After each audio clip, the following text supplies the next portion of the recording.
So I just woke up. I just woke up and I felt like making a comic review. So the lighting is going to be really bad and everything else.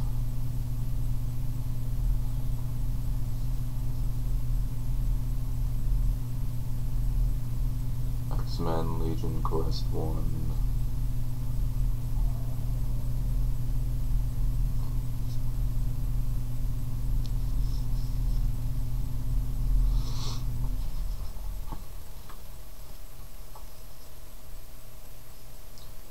Basically, it's been a long time since I read these, so I'm gonna go through them. I mean, the Legion, I'm gonna go through them kind of vaguely, just because I want to get through the Age of Apocalypse stuff, and I want to review a lot of stuff, but I just don't have too much time for that. So basically this one starts off with Star Trek advertisements mixed with X-Men pictures of Storm. And Storm is battling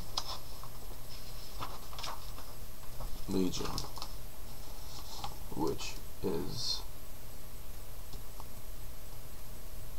this guy. He is he's Xavier's son. Basically these are not only going to be reviews, but big time spoilers for these storylines for anybody who hasn't been able to read them. So I believe what's going on here is that this is actually before this team, because I have no idea what happened in the earlier storyline before the Legion Quest continuity. So what's going on is, for some reason, Storm, Psylocke, Bishop, Jean Grey,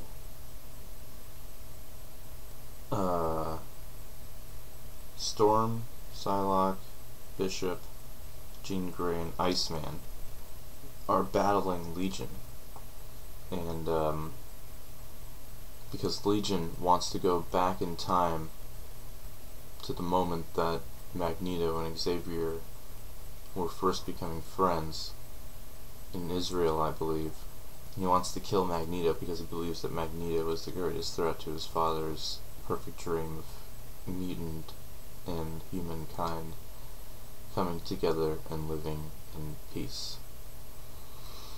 So basically,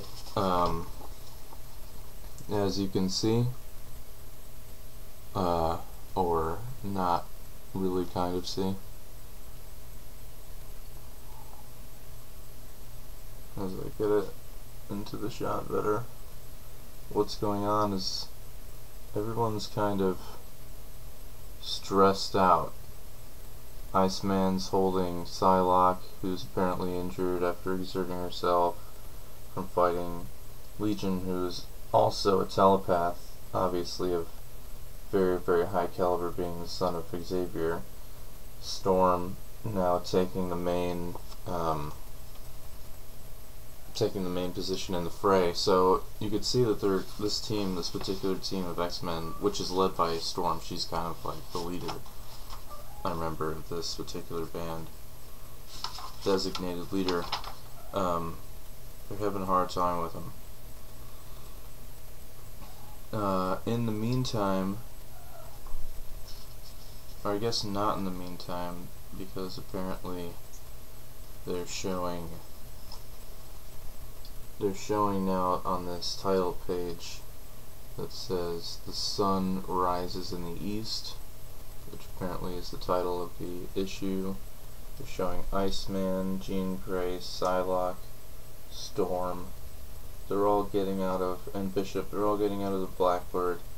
And they're coming down to help what appears to be the Israeli military, and because they know about Legion and whatnot. So here we have them meeting up with this woman, who is apparently Legion's mother, and she's meeting up with Jean Grey, blah blah blah.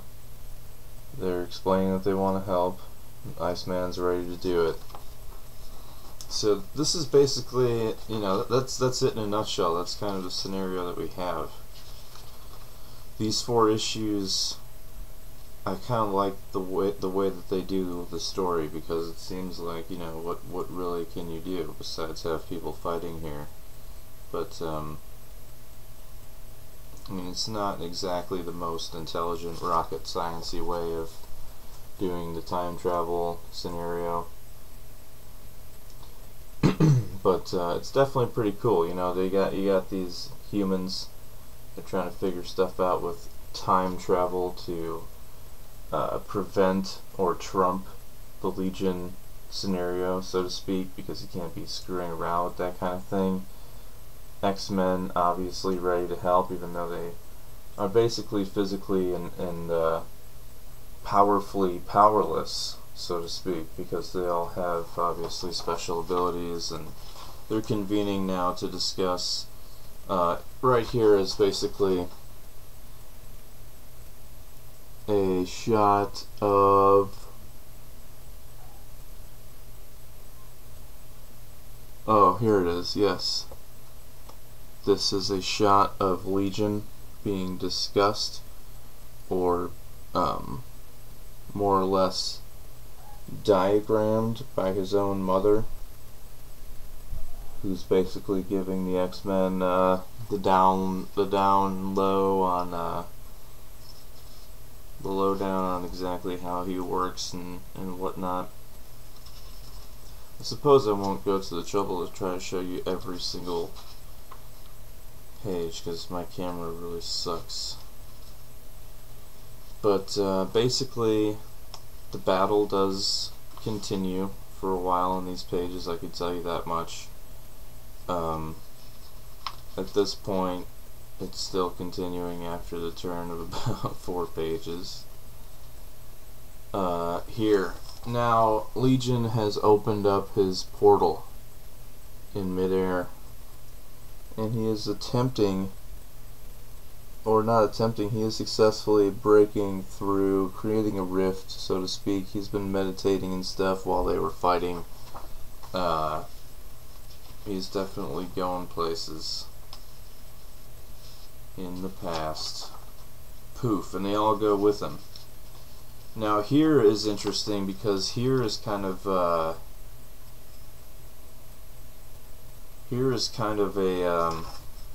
prelude to Gambit and the Externals, because Gambit and the Externals is the only title in the Age of Apocalypse continuity that really goes that really deals with the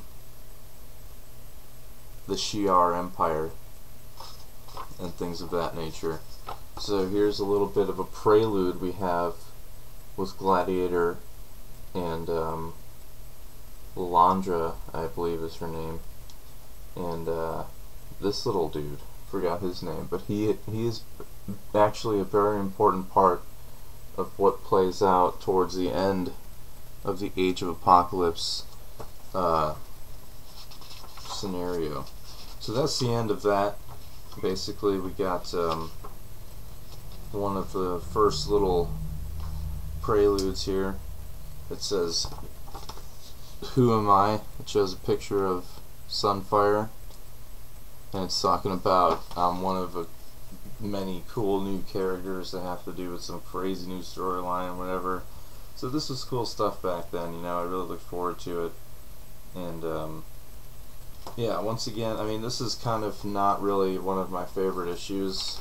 I really do enjoy this whole Legion Quest storyline as a whole, because it does get pretty clever, and I like how they at some point they do kind of because Legion's way too powerful. You know, sometimes you're like, how are they going to write this out to the benefit of the protagonist? And they don't necessarily do that at first in Legion Quest at all, really. But they creatively write a scenario for him that allows for 3 other issues to be possible in a clever manner. So I enjoyed it. That's the first one. I know this is a shitty review, but whatevs. Maybe someday I'll be able to figure out a better display scenario for my camera so I could show the pages better under lighting that doesn't glare it up too much. But that's it. I'm probably gonna wow it out for a while because it is pretty early in the morning.